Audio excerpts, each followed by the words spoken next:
Karena itu setelah aku mendengar tentang imanmu dalam Tuhan Yesus dan tentang kasihmu terhadap semua orang kudus, aku pun tidak berhenti mengucap syukur karena kamu. Dan aku selalu mengingat kamu dalam doaku dan meminta kepada Allah Tuhan kita Yesus Kristus, yaitu Bapa yang mulia itu, supaya Ia memberikan kepadamu roh hikmat dan wahyu untuk mengenal Dia dengan benar. Dan supaya Ia menjadikan mata hatimu terang, agar kamu mengerti pengharapan apakah yang terkandung dalam panggilannya. Betapa kayanya kemuliaan bagian yang ditentukannya bagi orang-orang kudus, dan betapa hebat kuasanya bagi kita yang percaya, sesuai dengan kekuatan kuasanya. Mari kita membaca bersama-sama Efesus 1:15-19. Karena itu setelah aku mendengar tentang imanmu dalam Tuhan Yesus dan tentang kasihmu terhadap semua orang kudus, aku pun tidak berhenti mengucap syukur karena kamu. Dan aku selalu mengingat kamu dalam doaku dan meminta kepada Allah Tuhan kita Yesus Kristus, yaitu Bapa yang mulia itu, supaya Ia memberikan kepadamu roh hikmat dan wahyu untuk mengenal Dia dengan benar, dan supaya Ia menjadikan mata hatimu terang, agar kamu mengerti pengharapan apakah yang terkandung dalam panggilannya, betapa kayanya kemuliaan bagian yang ditentukannya bagi orang-orang kudus, dan betapa hebat kuasanya bagi kita yang percaya, sesuai dengan kekuatan kuasanya. Saudara-saudara, Paulus memulai bagian ini dengan ucapan syukur. Sama seperti di awal surat ini, dia tidak pernah berhenti mengucap syukur kepada Tuhannya. Sekarang di dalam bagian ini ia bersyukur karena ia mendengar orang-orang percaya di Efesus tetap setia, beriman kepada Tuhan Yesus. Dan juga mereka menyatakan kasih mereka terhadap semua saudara seiman. Ucapan syukur terus meluap. Yang awal dia mengucap syukur karena apa, saudara? Allah telah memilih kita sebelum dunia dijadikan. Lalu kita dipredestinasi, diadopsi menjadi anak-anak Allah. Kita sudah dijamin keselamatan kita. Hidup kekal berada di depan kita. Kita menuju ke situ.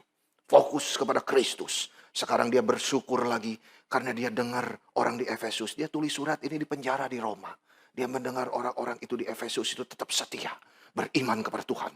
Lalu dia bersyukur di dalam hatinya. Karena mereka juga menyatakan imannya itu. Respon mengasihi saudara seiman. Iman dan kasih. Ini dua kata yang begitu indah, saudara-saudara. Di dalam perbendaharaan Kristen. Faith and love. Iman dan kasih. Betapa pentingnya dua hal ini. Ini bukti apakah kita adalah seorang Kristen atau bukan. Apakah kita mempunyai iman kepada Kristus. Dan apakah kita mengasihi Dia dan saudara seiman kita. Paulus bersyukur untuk iman orang-orang percaya di Efesus. Iman mereka yang datang daripada pendengaran akan firman Tuhan. Iman yang memberi mereka kepastian. Membuat mereka berani menghadapi hari depan. Iman yang bersandar kepada Tuhan yang tidak goyah. Tuhan yang tidak pernah berubah itu. Inilah iman yang membuat Paulus bersyukur. Iman yang sejati. Firman Tuhan berkata Kristus yang menciptakan iman di dalam permulaan. Dan Dia juga yang mengakhirinya. Puji Tuhan, saudara-saudara. Itu sebab kebanggaan orang Kristen adalah Kristus. Kebanggaannya mengenal Dia. Karena anugerah Dia, cinta kasih Kristus, hanya Kristus kebanggaan orang Kristen. Kalau kita melihat contoh-contoh iman, tokoh-tokoh iman saudara di dalam sejarah. Mereka semua bisa melewati kesulitan hidup.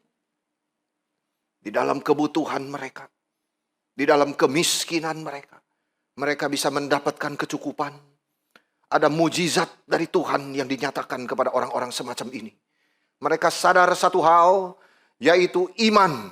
Mereka beriman kepada Tuhan yang berjanji memberikan berkat yang berkelimpahan. Apakah mereka tidak ada kesulitan, saudara-saudara? Ada, mungkin banyak. Kesulitan selalu ada di dalam hidup kita. Tetapi karena iman kepada Tuhan, Tuhan yang tidak berubah, Tuhan yang tidak goyah selama-lamanya, kita pegang tangannya. Maka mereka dapat mengalahkan kesulitan itu. Karena iman kita menaruh harap kepada Tuhan. Percayalah kepada pertolongan Tuhan, saudara-saudara. Selalu diberikan tepat pada waktunya. Setelah kita melewati kesulitan itu, dengan pergumulan bersama dengan Tuhan, baru kita tahu anugerah Tuhan begitu besar. Tuhan selalu menyertai kita. Dia memberikan kita kekuatan yang baru setiap hari. Saudara, pekalah kepada kebaikan Tuhan ini. Cinta kasih Dia besar kepada kita. Orang beriman bisa melihat itu. Orang beriman melihat apa yang tidak dilihat orang yang tidak beriman. Dengan iman kita menikmati kekayaan, kemuliaan Tuhan yang luar biasa. Orang beriman kepada Tuhan punya kepastian. Dia tidak terombang-ambing, hidupnya stabil. Ada ketenangan, karena Allah yang berjanji tidak menipu kita.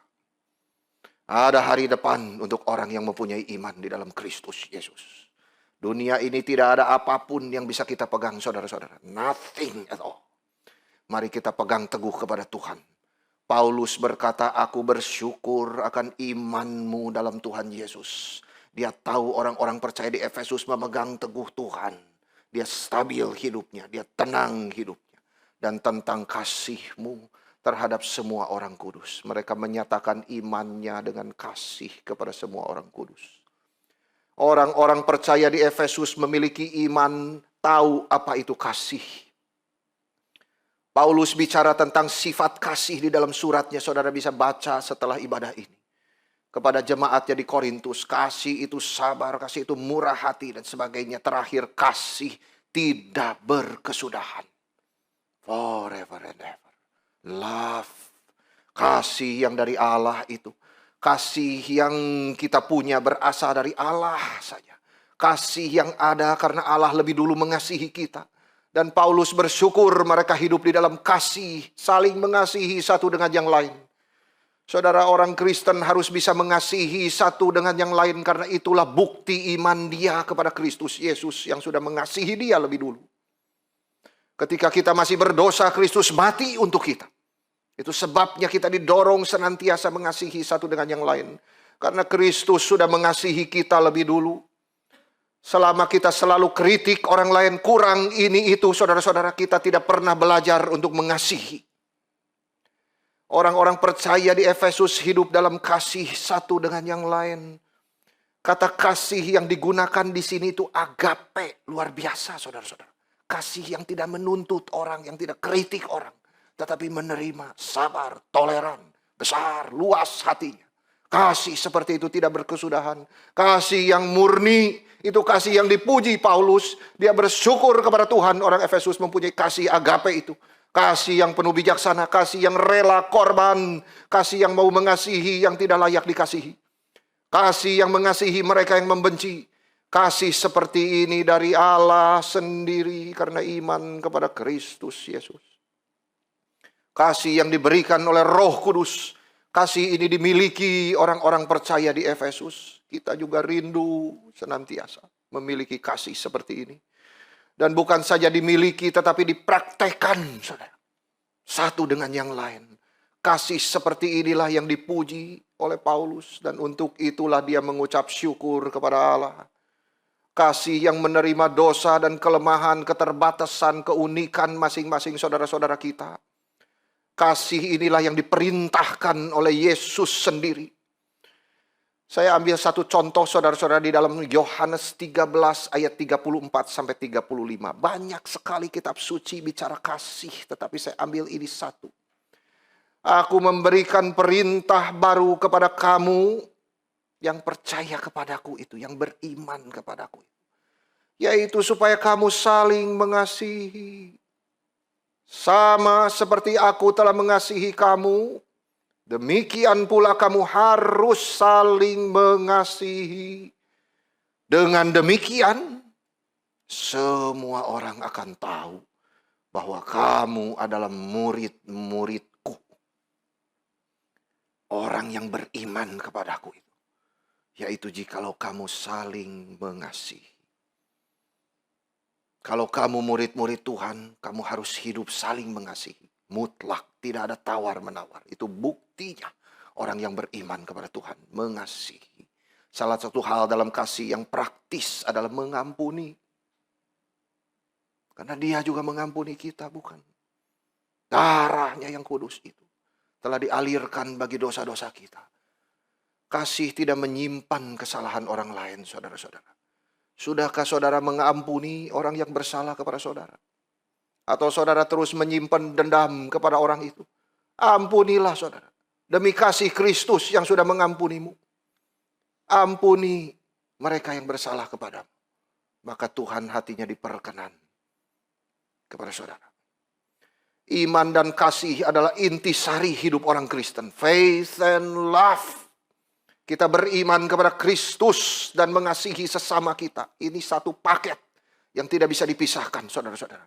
Saat iman dan kasih itu bergabung, itulah hidup kita sebagai orang Kristen. You are Christian? Yes, because I have faith in Jesus Christ. And I love my brothers and sisters. Hidup yang penuh ucapan syukur kepada Tuhan adalah hidup yang beriman dan mengasihi. Paulus berkata, aku tidak berhenti mengucap syukur karena kamu. Aku selalu mengingat kamu di dalam doaku. Paulus sudah menulis panjang lebar bahwa dia memuji Allah untuk keselamatan karena dia sudah dipilih di dalam Kristus sebelum dunia dijadikan, oleh darahnya telah menebus dosa-dosa kita. Lalu Allah telah mengaruniakan keselamatan, Dia juga yang akan menyelesaikannya.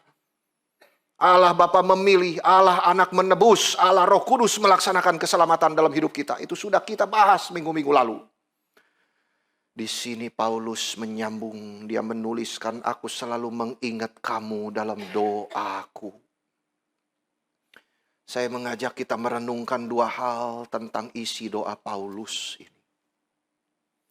Aku selalu mengingat kamu dalam doaku. Yang pertama, dia berdoa memohon kepada Allah supaya kita semua boleh mengenal Kristus dengan benar.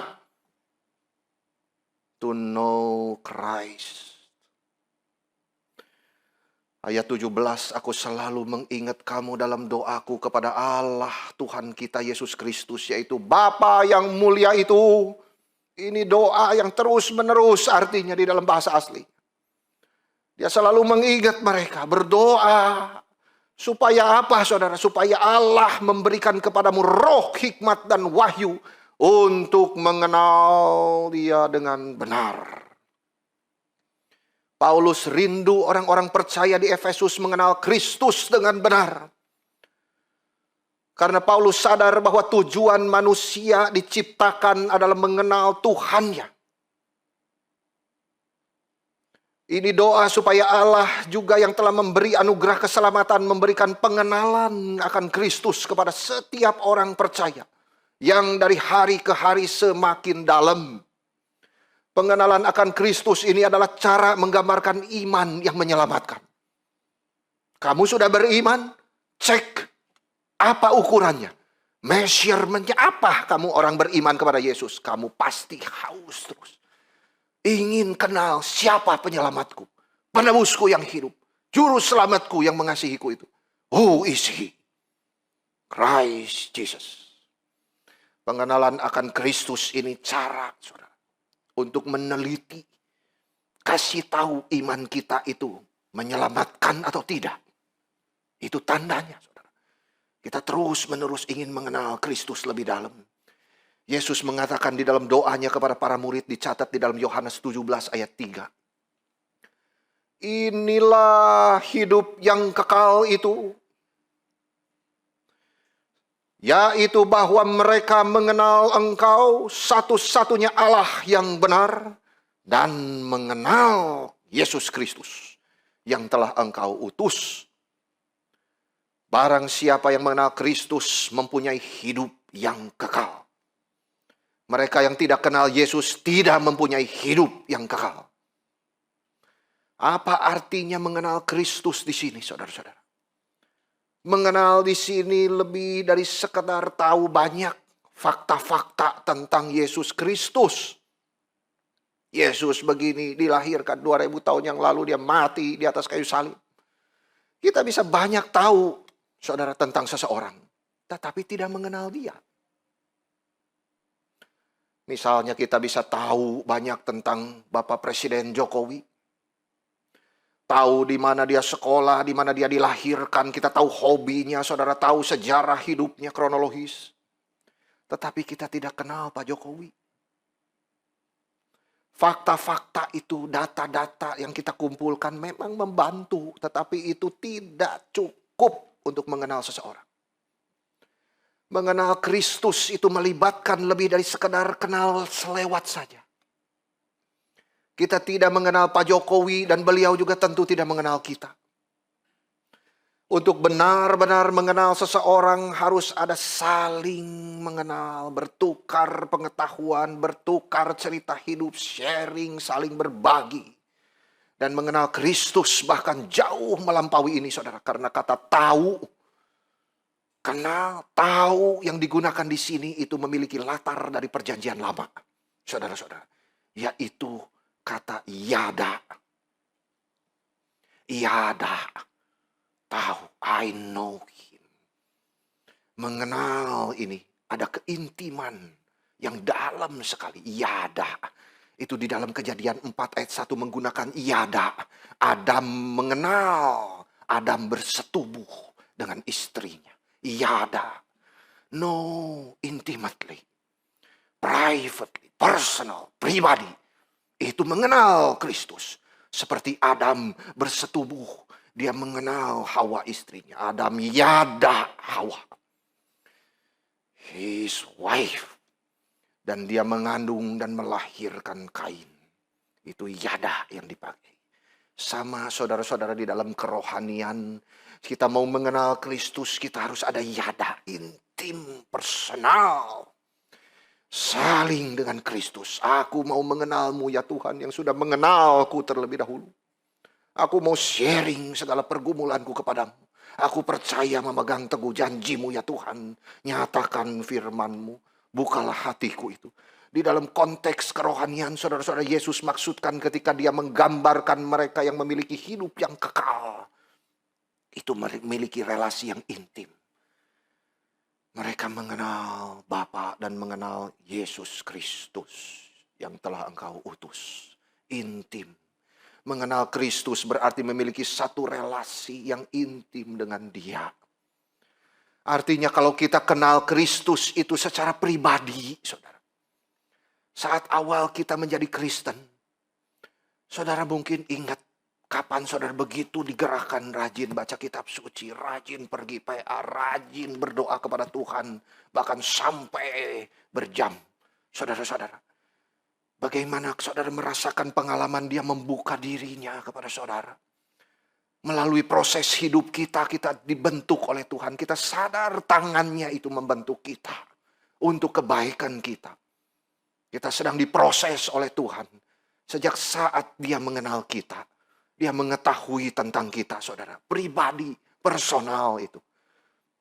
Dan kalau kita mengenal secara pribadi berarti pikiran kita terlibat kepada Tuhan. Sama. Kita dekat dengan intim dengan siapapun, pikiran selalu keingat. Sama juga. Saudara-saudara, apa yang ada di pikiran saudara setiap hari itu? Di dalam 24 jam, coba cek kecuali tidur saudara. Apa yang ada di pikiran kita? Is it Christ Jesus?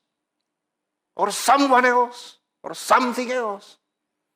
Christ Jesus. Kita mengenal dia, pikiran kita terlibat, kehendak kita terlibat, perasaan kita terlibat. Pikiran kita ingin seperti apa yang Kristus pikir. Kehendak kita ingin seperti yang dia kehendaki, menyenangkan dia. Perasaan kita juga terlibat, ingin selalu meninggikan dia. Itu sebabnya kita harus bersuka cita ketika Tuhan kita ditinggikan, saudara. Apakah saudara bersuka cita? Kalau mendengar Yesus Kristus ditinggikan, dimuliakan, disembah, dihormati oleh orang-orang lain. Dan sebaliknya saudara kita juga merasakan sangat terpukul dan sedih yang mendalam. Jikalau melihat Tuhan kita dihina.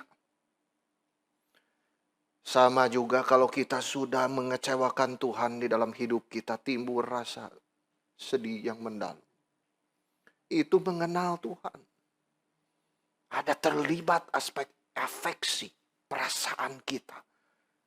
Kehendak kita, pikiran kita. Dan tentunya kita tahu saudara-saudara, ini semua bukan kekuatan kita. Itu anugerah kasih karunia dari Tuhan saja. Itu sebabnya saudara, orang Kristen harus tahu bersyukur. Ini yang Paulus inginkan di dalam mengenal Kristus. Yaitu kita sungguh menyadari hubungan yang pribadi, yang intim, yang personal dengan Dia. Kita ada waktu yang khusus dengan Dia. Pikiran dan perasaan kita menyatu dengan Dia. Dan kita sadar itu semua karena anugerah Tuhan. Cinta kasih Tuhan yang besar, yang selalu memegang kita. Bersandar, berelasi dengan Dia. Kita mau rendah hati mengakui segala macam keberdosaan, kelemahan kita. Dan Tuhan yang berkuasa memegang kendali atas hidup kita. Dia yang berdaulat, saudara. Tuhan yang berelasi, Tuhan yang kita kenal itu. Itu sebab cilaka jikalau banyak orang yang percaya, yang menyombongkan dirinya bahwa mereka adalah orang Kristen, tetapi tidak mengenal Kristus dengan sungguh. Yesus sudah memperingatkan ini saudara-saudara. Di dalam Matius 7 ayat 22 sampai 23. Saya bacain firman Tuhan. This is the word from God. Pada hari terakhir banyak orang akan berseru kepadaku, Tuhan, Tuhan. Seolah-olah mereka kenal aku. Seolah-olah mereka melayani aku. Tuhan, Tuhan, bukankah kami bernubuat demi nama-Mu? Dan mengusir setan demi nama-Mu. Dan mengadakan banyak mujizat demi nama-Mu juga. Pada waktu itulah aku akan berterus terang kepada mereka dan berkata, aku tidak pernah mengenal kamu. Cilaka saudara, jikalau tidak ada saling berbagi intimate relation with God. Aku tidak pernah mengenal kamu, enyahlah daripadaku kamu sekalian pembuat kejahatan. Jadi sekarang pertanyaannya adalah saudara, apakah kita benar-benar mengenal Kristus? Adakah kita saudara-saudara ada kasih di dalam hati kita?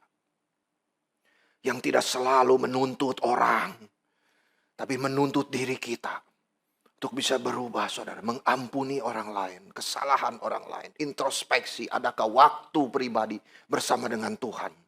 Adakah respon daripada iman kita? Itu semua tandanya, ukurannya saudara. Faith and love. Apakah kita sungguh benar mengenal Kristus? Apakah kita berada di dalam Kristus saudara? Apakah Dia ada di dalam hati kita? Dan apakah Dia mengenal kita saudara? Bukan cuma kita yang GR mengenal Dia, tapi Dia tidak pernah mengenal kita cilaka. Saudara-saudara, 1 Korintus 8 ayat 3, orang yang mengasihi Allah, ia dikenal oleh Allah. Otomatis. Orang yang sungguh-sungguh cinta Tuhan tahu siapa yang mencintai dia, saudara-saudara. Kita bisa menipu banyak orang. But you cannot deceive God. Karena Allah melihat hati kita. Oh Tuhan, aku ingin mencintaimu. Tolong aku mencintaimu ya Tuhan dengan segenap hatiku, keberadaanku. Itulah kasih cinta kita kepada Tuhan yang kita nyatakan keluar.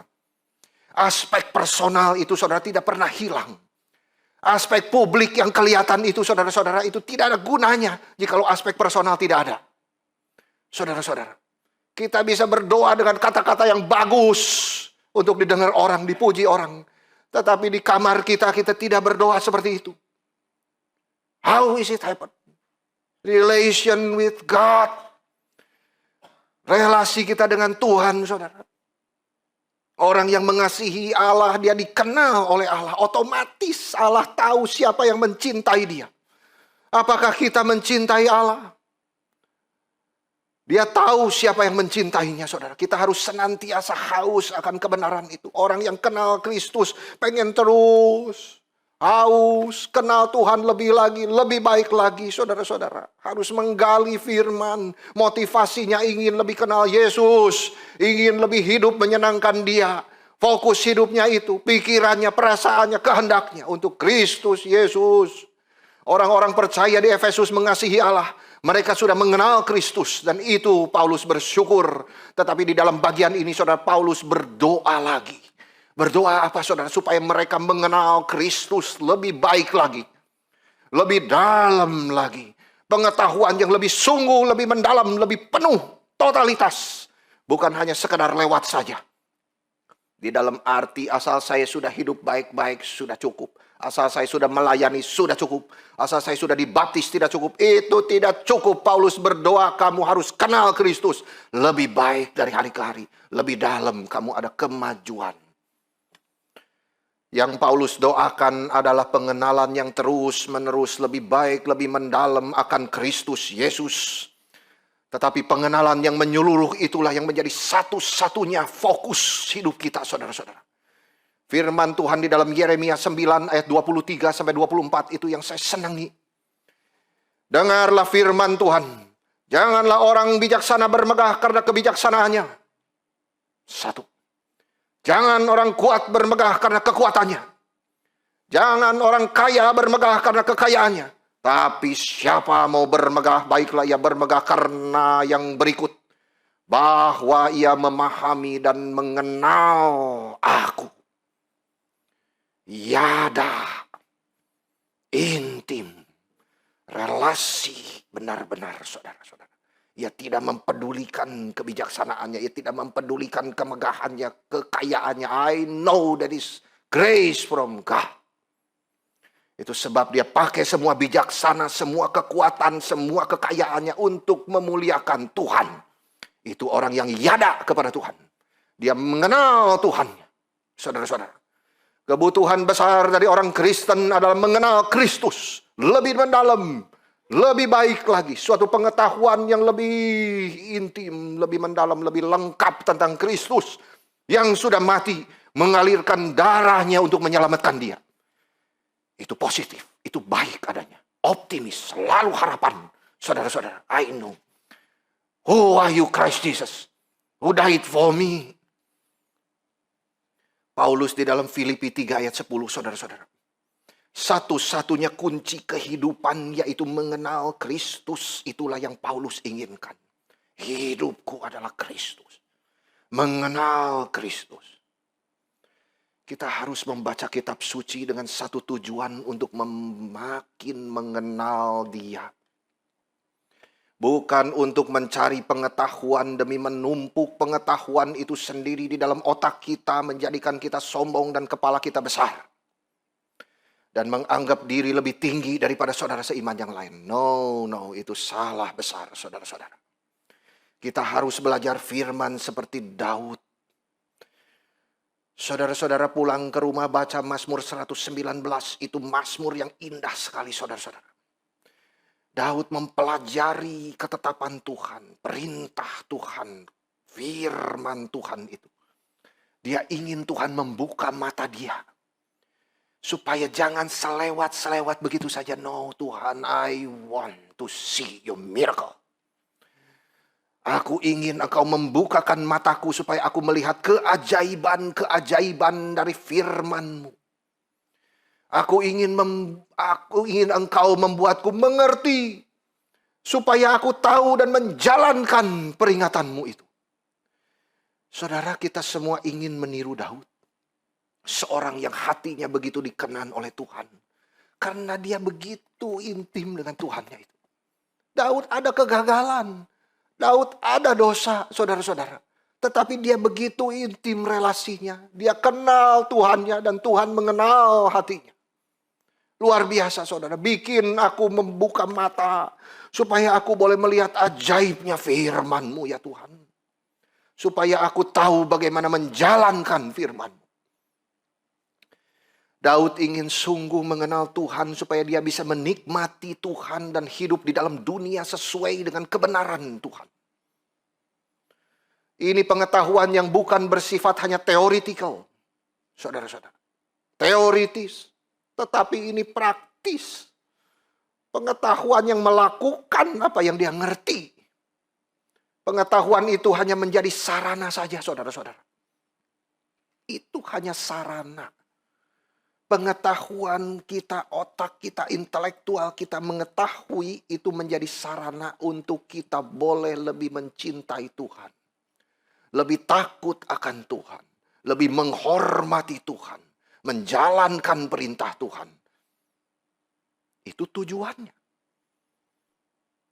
Jadi saudara-saudara, Daud sudah jelas mengatakan yang berbahagia adalah mereka yang hidupnya tidak bercela. Yang hidupnya menurut Taurat Tuhan, yang memegang peringatan-peringatannya, yang mencari Dia segenap hati untuk berpegang kepada peringatan ketetapanmu itu. Berpegang itu artinya melakukannya juga.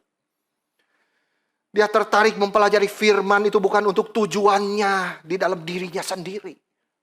Knowledge, intellectual, akademik. Bukan hanya itu, saudara-saudara. Dia tahu mempelajari firman itu untuk sarana saja dipakai. Dia mengetahui itu. Pengetahuan itu hanya sarana supaya dia boleh mencapai satu kesalehan. Kesalehan, kekudusan, kesucian hidupnya di dalam dunia ini. Pengetahuan hanya sarana saja, itu bukan tujuan, saudara. Kita harus peka terhadap hal ini. Sarana itu bukan tujuan. Beda orang bodoh dan orang bijaksana ini, saudara, adalah orang bodoh menjadikan sarana menjadi tujuannya. Dia setelah membaca-baca pengetahuan, wah sombong, bangga, kepalanya makin membesar. Karena sarana itu dipakai jadi tujuan dia. Untuk menambah pengetahuan, menumpuk pengetahuan itu sendiri, itu sarana. Tuhan bilang pengetahuan itu hanya sarana. Mengenal siapa kamu? Christ, that is Him, is our focus. Saudara-saudara, tetapi orang bijaksana justru menggunakan sarana untuk mencapai tujuan. That is the wise person. Apapun sarananya yang diberikan Tuhan di dalam dunia ini, intellectual, money, power, semua untuk tujuan meninggikan Kristus. Itu orang bijaksana, saudara. Menggunakan sarana mencapai tujuan, yaitu Tuhan sendiri. Orang bodoh bergelimang di dalam sarana. Dia pikir sarana itu jadi tujuan dia. No, saudara, kembalilah kepada Tuhan. Gunakan semua sarana, berkat-berkat yang Tuhan berikan itu untuk mencapai tujuannya itu sendiri, yaitu kemuliaan Dia. Puji Tuhan, saudara-saudara. Kita belajar firman Tuhan untuk tujuan yang lebih tinggi, yaitu mengenal Tuhan lebih baik. Lalu mengasihi Dia dan sesama kita.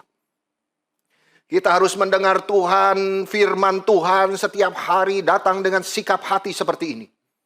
Belajar dengan kerendahan hati. Belajar dengan tujuan untuk makin kenal Kristus. Sehingga kita bisa dengan segenap hati mengikuti Dia, menyangkal diri, memikul salib kita. Selalu ada perubahan-perubahan di dalam hidup orang yang terus ingin mengenal Kristus. Karena transformasi itu. Roh Tuhan yang berdiam di dalam hatinya terus merubahkan hidupnya. Saudara-saudara, Paulus itu di dalam Filipi, dia menulis sesuatu setelah dia mengenal Kristus itu. Malahan segala sesuatu kuanggap rugi karena pengenalan akan Kristus Yesus Tuhanku. Yang lebih mulia daripada semuanya. Dia makin mendalam, makin mengenal, lalu menganggap semuanya remeh dan rendah. Karena pengenalan akan Kristus itu. Kristuslah yang menjadi tujuan hidup dia. Luar biasa, saudara-saudara. Kita mau mengikuti Dia. Kejarlah apa yang menjadi kesukaan Allah, saudara. Ya, hal-hal yang memuliakan Dia, meninggikan Dia. Hal yang menyenangkan hati Tuhan. Makin mengenal Dia, makin mencintai Dia, dan makin melayani Dia. Yang kedua, saudara-saudara, doa Paulus. Selain daripada doa yang pertama, saudara, yang adalah supaya kita makin mengenal Kristus. Doanya yang kedua adalah supaya mata hatimu terang. Dia berkata di ayat 18, supaya Allah menjadikan mata hatimu terang. Hati. Paulus di awal memohon kepada Tuhan untuk pengenalan yang benar akan Kristus. Yang lebih baik, yang lebih mendalam, yang lebih pribadi, intim. Lalu di sini dia memohon kepada Allah untuk visi, penglihatan itu yang lebih baik, hati yang lebih peka kepada Tuhan. Aku juga meminta kepada Allah supaya mata hatimu menjadi terang. Mata hati itu adalah ekspresi gambaran yang unik di dalam kitab suci, saudara-saudara. Karena hati itu adalah pusatnya keberadaan kita sebagai manusia. Dan Paulus meminta mata hati itu terbuka. Terbuka untuk apa, saudara? Pikir hal yang rohani. Kalau manusia mata hatinya tidak dibuka, saudara-saudara, dia terus melihat terbatas oleh pandangan fisiknya saja. Tetapi dia ingin mata hatinya dibuka supaya dia memikir yang rohania, yang tidak kelihatan, itu yang kekal adanya. Ini bukan mata yang terletak di atas kepala kita, saudara-saudara. Tetapi mata hati kita itu dicerahkan, dibuka oleh Tuhan. Pencerahan itulah yang diinginkan Paulus. Pencerahan itulah yang berkurang sedikit di dalam dunia modern ini, saudara-saudara. Karena kita hidup sudah di dalam dunia yang banyak terang. Malam gelap tiba, nyalain lampu. Beres. Pergi-pergi malam-malam mau naik kendaraan, open. Apa itu? Nyalakan lampu mobil, saudara-saudara. Di zaman Paulus, obor, pelita itu, saudara. Di mangkok kecil pakai tanah liat itu. Ada minyak lalu ditaruh sumbu. Dia nyalain. Api unggun pakai kayu dibakar. Itu lampu terbesar yang tersedia. Penerangan yang normal itu bisa didapat oleh nyala lampu kecil yang berkedip-kedip itu di ruangan orang-orang Israel. Jadi kegelapan yang begitu sangat gelap itu adalah normal setiap hari, saudara, di malam hari. Dan di dalam konteks seperti itulah Paulus berdoa agar Tuhan memberikan cahayanya ke dalam hati orang-orang percaya di Efesus. Sehingga hidupnya bersyukur karena dosa-dosanya sudah diampuni Kristus. Dia bisa berpikir tentang hal yang rohania. Hidupnya penuh pengharapan kepada janji-janji Tuhan. Saudara-saudara, karena di dalam kegelapan itu, kadang-kadang kita butuh, saudara, sesuatu nuansa sekeliling kita yang kita buat untuk kita boleh beribadah lebih baik kepada Tuhan. Mungkin saudara bisa mendengarkan musik yang tenang sambil bersaat teduh kepada Tuhan. Saudara-saudara, mungkin saudara bisa men-set ruangan saudara untuk membaca firman. Semua itu penting. Karena Paulus di dalam keadaan yang gelap itu, dia ingin cahaya Tuhan yang besar itu membuka mata hatinya. Supaya dia tidak terbatas oleh pandangan fisiknya. Pandangannya tertuju kepada Allah yang tidak bisa dilihatnya itu. Saudara-saudara, Paulus berdoa Tuhan memberikan cahaya ke dalam hati orang-orang percaya kepada kita. Sehingga kita bisa menyadari berkat anugerah cintanya yang besar yang sudah mengalirkan darahnya itu. Itu berkat terbesar. Tapi mata kita selalu dibatasi, saudara, oleh hal yang kelihatan. No, Tuhan. Saya tidak melihat itu. Oh, saudara-saudara, betapa besarnya anugerah keselamatan hidup yang kekal. Hidup yang sudah dijanjikan oleh Tuhan untuk kita boleh mencapai keselamatan kita akhirnya. Penuh, total pada saat kedatangan Kristus. Di dalam kitab suci, saudara, hati itu adalah pusat seluruh keberadaan manusia. Termasuk intelektualnya, emosi dia, kehendak dia. Oleh karena itu, saudara, jika hati kita begitu pentingnya di dalam keberadaan kita sebagai manusia, maka Paulus berdoa agar pusat kerohanian kita ini diberikan pencerahan oleh Roh Kudus. Karena itu yang penting. Kita mikir apa asalnya dari hati. Kita beremosi, apa perasaan, apa asalnya dari hati. Kita mau berkeinginan, apa berambisi, apa asalnya dari hati. Oh Tuhan, bukalah mata hatiku. Selidikilah. Bukalah, cerahkanlah saudara oleh hal-hal rohania yang kudus, yang benar. Saudara, pertama kali mata hati kita dibuka ketika kita mendengar Injil. Lalu hati kita dirubahkan oleh Roh Kudus dari hati yang seperti batu itu menjadi hati yang seperti daging. Yang bisa berespon kepada Tuhan. Pekerjaan Roh Kudus itu bukan memberikan pengetahuan ke dalam otak kita, saudara. Bukan sama sekali, tetapi merubah hati kita. Maka kita mulai bisa menginginkan hal-hal yang rohani. Kita punya keinginan untuk bisa menyenangkan Tuhan. Karena mata hati kita sudah dibuka saat kita percaya kepada Yesus. Dan kita minta mohon supaya Tuhan terus membukakan itu dalam hidup kita sehari-hari. Seluruh hidup Kristen kita butuh mata hati yang terus dicerahkan oleh firman itu. Sehingga kita mata hatinya dibuka untuk melihat hal-hal rohaniah dari Tuhan. Hal-hal yang baik yang memuliakan Tuhan. Karena apa saudara? Karena dari hati kita itu timbullah kelicikan. Hati kita itu saudara masih ada dosanya yang mengganggu pikiran kita. Kehendak kita, emosi kita. Kadang kita bisa marah-marah kepada Tuhan. Atau kepada pasangan kita dengan tidak bertanggung jawab sama sekali saudara-saudara. Itu karena hati kita masih ada dosanya. Itu sebabnya saudara perlu mata hati kita itu terus dibukakan. Perlu anugerah Tuhan. Untuk kita senantiasa mata hati terbuka ikut pimpinan Tuhan. Paulus berdoa agar mata hati kita dibukakan untuk 3 hal saudara di dalam hal ini. Yang pertama adalah pengharapan. Yang kedua adalah kekayaan kemuliaan warisan kita. Dan yang ketiga adalah kuasa Kristus itu sendiri. Yang dianugerahkan Tuhan kepada kita. Ayat 18-19 saudara. Aku berdoa juga supaya Ia Allah menjadikan mata hatimu terang, agar kamu mengerti pengharapan apakah yang terkandung dalam panggilannya. Betapa kayanya kemuliaan bagian yang ditentukannya bagi orang-orang kudus. Dan betapa hebat kuasanya bagi kita yang percaya sesuai dengan kekuatan kuasanya. Mari kita menyelidiki ketiga hal ini saudara-saudara lebih mendetil. Apa itu pengharapan? Paulus berdoa mata hati kita terbuka supaya kita pengharapan lebih lagi kepada Tuhan yang terkandung di dalam panggilan kita.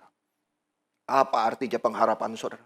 Paulus ingin agar kita memiliki visi yang lebih baik tentang pengharapan yang terkandung di dalam panggilannya. Kenapa Tuhan memilih kita? Kenapa Tuhan memanggil kita saudara-saudara? Kristen adalah agama yang penuh pengharapan. Puji Tuhan saudara. Pengharapan itu bukan sekedar hasrat atau keinginan. Saya ingin ini atau itu. Itu bukan pengharapan yang dimaksud Paulus di sini. Tetapi pengharapan ini berkaitan dengan iman yang melihat jauh ke depan. Iman melihat janji-janji Tuhan. Itu sebabnya bagi orang Kristen hal yang terbaik selalu ada di depan. Lupakan yang sudah lalu, kita terus maju ke depan. Karena yang terbaik terus Tuhan sediakan di depan. Kita tidak boleh terjebak hanya menekankan hidup Kristen kita pada hidup sekarang saja, saudara-saudara. Tetapi kita harus memperhatikan masa depan kita. Janji Tuhan, apa yang Ia janjikan ketika Ia memanggil kita. Masa depan, hari depan yang begitu indah, saudara. Itulah yang menjadi sumber kekuatan bagi kita hidup di dalam dunia ini. Wilderness. Kita menjalani hidup sehari-hari sebagai saksi Tuhan. Kita bekerja berjerih lelah saudara-saudara. Semua itu dimotivasi. Didorong dengan satu kepastian. Bahwa itu semua tidak sia-sia. Paulus ingin mata hati kita terbuka untuk melihat pengharapan yang terkandung di dalam panggilan kita. Kita sekarang semua orang yang percaya kepada Kristus hidup di dalam masa penantian, saudara. Ketika kita dipanggil dan nantinya hidup kekal yang Tuhan berikan kepada kita. Kita masih hidup di tengah menanti berjalan. Dan sebelum hari itu tiba, saudara, kita hidup di dalam pengharapan ini. Orang Kristen menghadapi kematian dengan penuh pengharapan kepada Tuhan. Kita melihat kematian dengan cara yang berbeda, saudara-saudara. Ketika kematian tiba, kita tidak menjadi terus bersedih. Karena itulah cara Tuhan memanggil kita pulang ke pangkuan Dia. Kita akan dijadikan sama seperti Kristus sendiri. Oh, saudara-saudara, hari besar itu. Kita semua menanti dengan penuh pengharapan. 1 Yohanes 3 ayat 2, saudara-saudaraku yang terkasih, sekarang kita adalah anak-anak Allah. Tetapi belum nyata apa keadaan kita kelak. Akan tetapi kita tahu bahwa apabila Kristus menyatakan dirinya, kita akan menjadi sama seperti Dia. Sebab kita akan melihat Dia dalam keadaan yang sebenarnya itu. Saudara, warisan yang begitu luar biasa mulianya. Pengharapan kepada hari itu seharusnya memberikan kita optimisme yang besar di dalam hidup ini. Menjadi dorongan bagi kita untuk hidup lebih baik di dalam dunia ini. Karena kita tahu saudara-saudara, hari depan kita dijamin oleh Tuhan. Pasti tidak mudah-mudahan. Bahwa nanti pada saat Kristus datang kembali, kita akan berdiri bersama Kristus pada hari terakhir itu. Dan kita akan menjadi sama seperti Dia. Luar biasa saudara-saudara. Itu sebab kita menghadapi kematian dengan kekuatan yang berbeda. Di tengah air mata tetap ada pujian, ucapan syukur kepada Tuhan. Kita akan menjadi sama seperti Kristus. Tubuh kita dengan kemuliaan, tubuh yang kuat, tidak ada lagi kesedihan, tidak ada lagi sakit penyakit, tidak ada lagi dosa. Saudara-saudara, di dalam arti keberadaan jasmani kita, pikiran kita, karakter kita, semuanya menjadi sama seperti Kristus. Semua dosa sudah menjadi masa lalu. Ini pengalaman yang luar biasa saudara-saudara dari kehidupan surga yang sekarang dinikmati oleh Tuhan Yesus. Kita belum ke sana, tapi kita berharap karena janji itu. Saudara-saudara, seringkah memikirkan hal ini? Ini berbeda bukan bunuh diri, saudara-saudara. No. Ini justru melahirkan optimis hidup di dalam dunia ini. Sampai kita menyelesaikan pekerjaan yang Tuhan panggil kita untuk kerjakan. Dan kita menerima janjinya itu. Itu yang membuat kita terus berdiri dan terus maju. Itu yang harus kita. Nantikanlah kedatanganku. Itu perintah Tuhan. Pikirkanlah Tuhan senantiasa. Kristus akan datang kembali, saudara-saudara. Dan menjadikan kita sama seperti Dia. Paulus meyakinkan kita semua peristiwa ini, saudara-saudara. Di dalam Roma 8 ayat 19. Dengan sangat rindu seluruh makhluk menantikan. Termasuk kita. Bukan cuma binatang dan tumbuhan, saudara-saudara. Semua makhluk rindu menantikan saat anak-anak Allah dinyatakan. Karena makhluk itu sendiri juga akan dimerdekakan dari perbudakan kebinasaan dan masuk ke dalam kemerdekaan kemuliaan anak-anak Allah. Tidak ada lagi kematian, tidak ada lagi dosa, saudara-saudara. Kita sudah dimerdekakan dari musuh kita itu. Masuk ke dalam kemerdekaan kemuliaan anak-anak Allah. Ini artinya kemuliaan yang sangat besar yang sedang menanti kita. Itu semua di dalam rencana yang indah dari Allah bagi setiap kita. Nanti di surga, saudara-saudara, kita akan reuni lagi. Reuni keluarga. Luar biasa indahnya, saudara-saudara. Kita bertemu lagi dengan orang-orang yang kita kasihi, yang sudah dipanggil oleh Tuhan. Reuni, kumpul lagi. Menjadi satu kumpulan besar dari orang-orang yang sudah ditebus darah Kristus. Kita akan berkumpul bersama dan bertemu muka dengan penebus kita, Kristus Yesus. Yohanes berkata bahwa kita akan melihat Dia dalam keadaan yang sebenarnya. Kita akan berbagian di dalam kemuliaannya. Saudara-saudara, kita kalau di dunia ini saja bisa melihat presiden lewat saja. Aduh, senangnya luar biasa, saudara. Ingin cepat-cepat difoto sama dia. Atau sebagian histeris melihat bintang film. Apalagi melihat Yesus. Penebus kita.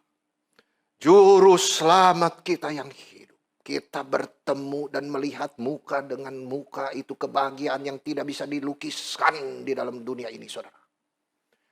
Dan itulah yang mendorong kita terus maju hidup lebih baik di dalam dunia ini. Yohanes berkata, kita akan melihat wajahnya. Dan kita akan selama-lamanya hidup bersama dengan Tuhan. Itu kebahagiaan yang tidak terkatakan, saudara. John Bunyan, penulis daripada Perjalanan Musafir. Satu buku yang sangat indah itu, saudara. Dia berkata begini, John Bunyan ini. Aku melihat diriku sendiri sekarang pada akhir perjalananku. Maksudnya dia udah mau mati, udah tua, saudara. Sudah sakit-sakitan.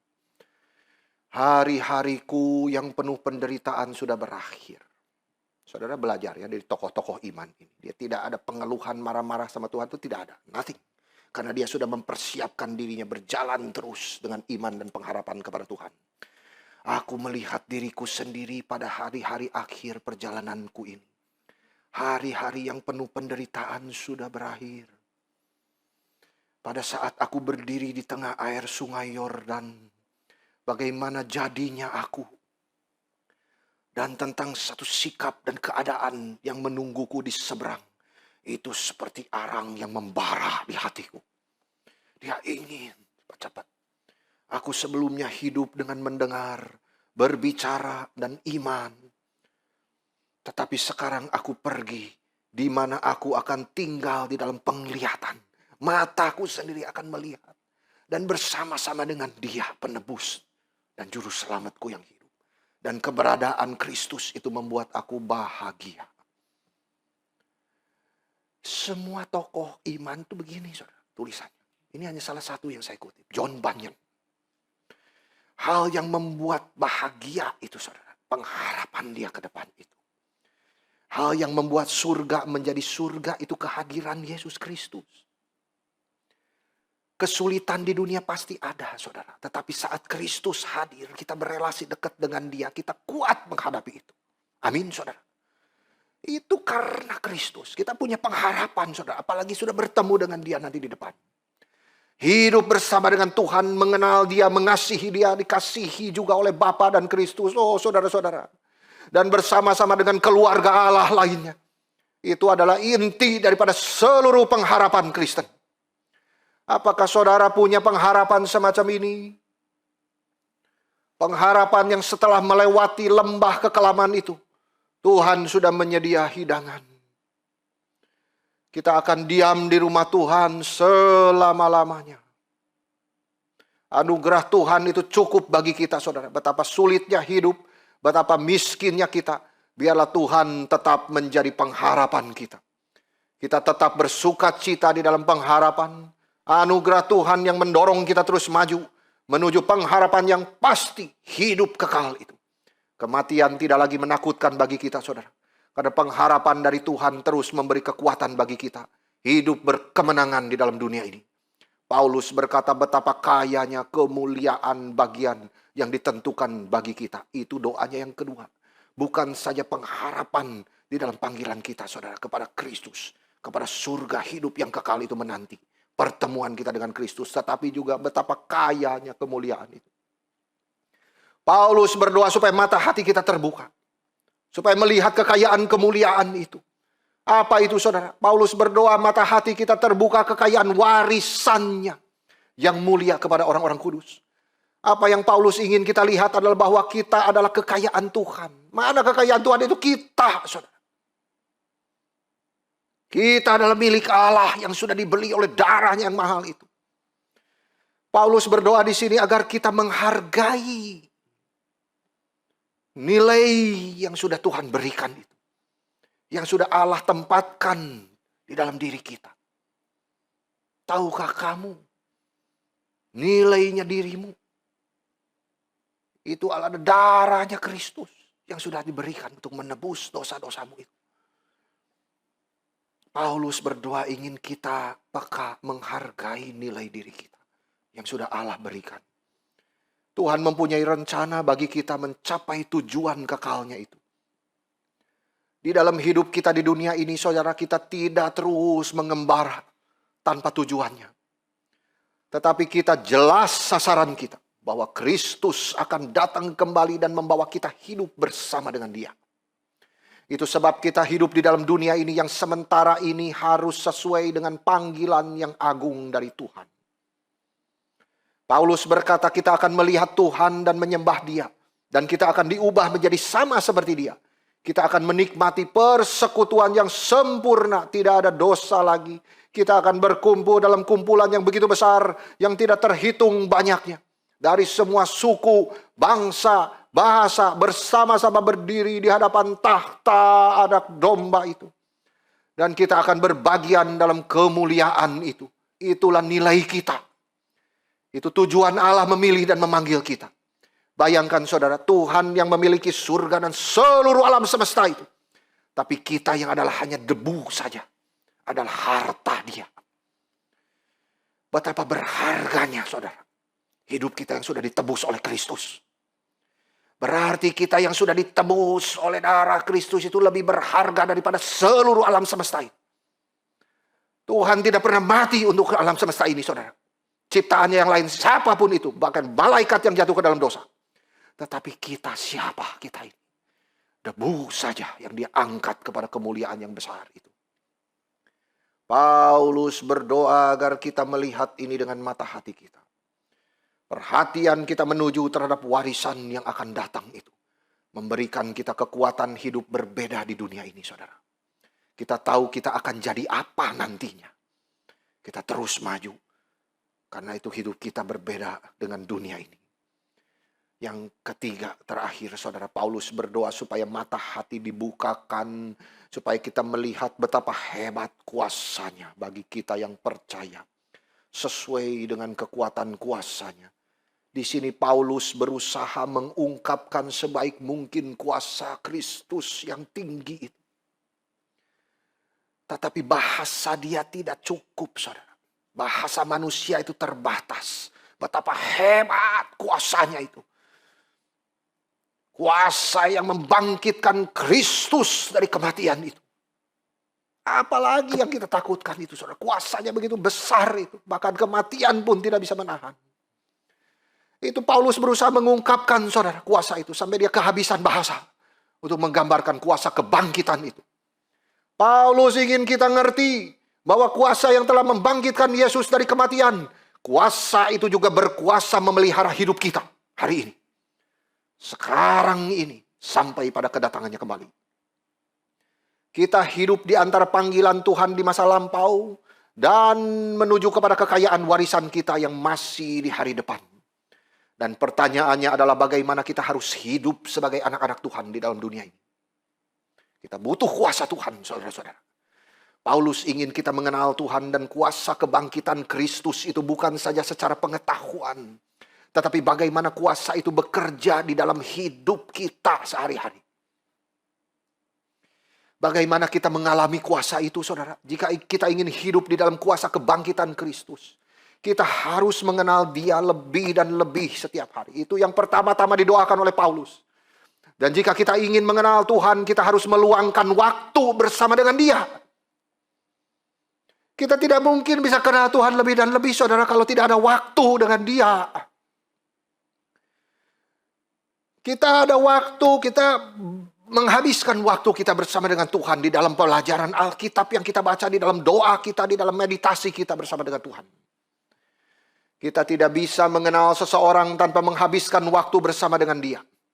Begitu juga kita tidak dapat mengenal Tuhan tanpa menghabiskan waktu bersama Dia. Saudara, ada seorang hamba Tuhan. Ini cerita yang saya baca. Di awal pelayanan dia, hamba Tuhan ini cerita, saudara.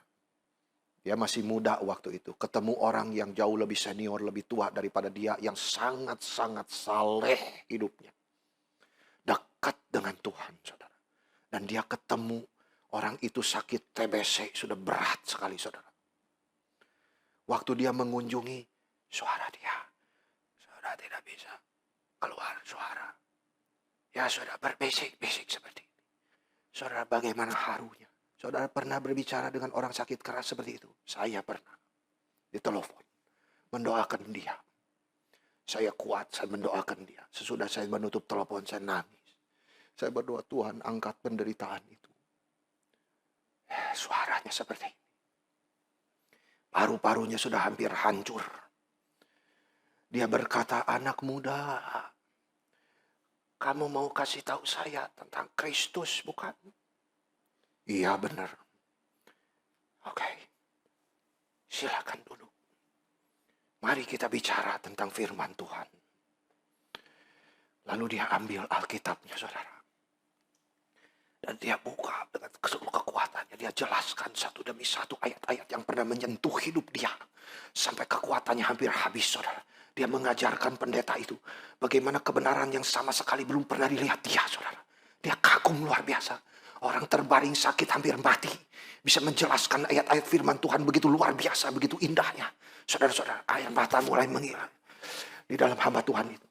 Lalu dia bertanya, dari mana Bapak Dari mana Bapa bisa mendapatkan semua hal-hal ini yang begitu kaya berkelimpahan? Tolong kasih tahu saya, buku apa yang bisa bikin saya mengetahui seperti ini?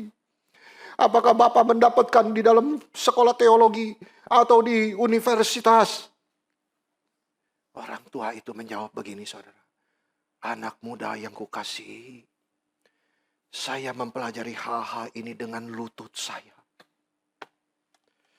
Di lantai yang sudah berlumpur, di sebuah rumah yang kecil di Irlandia. Dengan kitab suci terbuka di depan saya. Saya membiasakan diri berlutut berjam-jam pada suatu waktu. Meminta roh Tuhan untuk membuka hati saya. Membuka firman di hati saya. Melihat keajaiban dari firman itu. Dan dia sendiri yang mengajari saya lebih banyak ketika saya berlutut di lantai yang berlumpur itu. Daripada semua yang pernah saya pelajari di seminari dan universitas. Itu rahasianya, saudara-saudara. Relation with God. Waktu bersama Tuhan. Bersekutu bersama dengan Dia. Waktu pribadi dengan Tuhan. Itu bukan soal intelektual. Saudara-saudara. Bukan soal pengajaran yang luar biasa atau gelar akademik. Nothing at all. Ini adalah soal waktu yang kita habiskan dengan Tuhan. Kita belajar bersandar kepada Dia. Sambil terus berjalan ke Sion itu. Saudara-saudara, marilah kita belajar makin kenal Kristus lebih mendalam. Sedia waktu setiap hari. Untuk berelasi dengan Tuhan secara pribadi. Habiskan waktu kita lebih dengan Dia. Mengalami betapa besar kuasanya itu bekerja di dalam hidup kita. Kita terus dibentuk makin serupa dengan Kristus. Sehingga kita boleh berbagian di dalam iman dan kasih yang juga dimiliki oleh orang percaya di Efesus. Sampai di sini kiranya Tuhan menolong kita semua. Amin.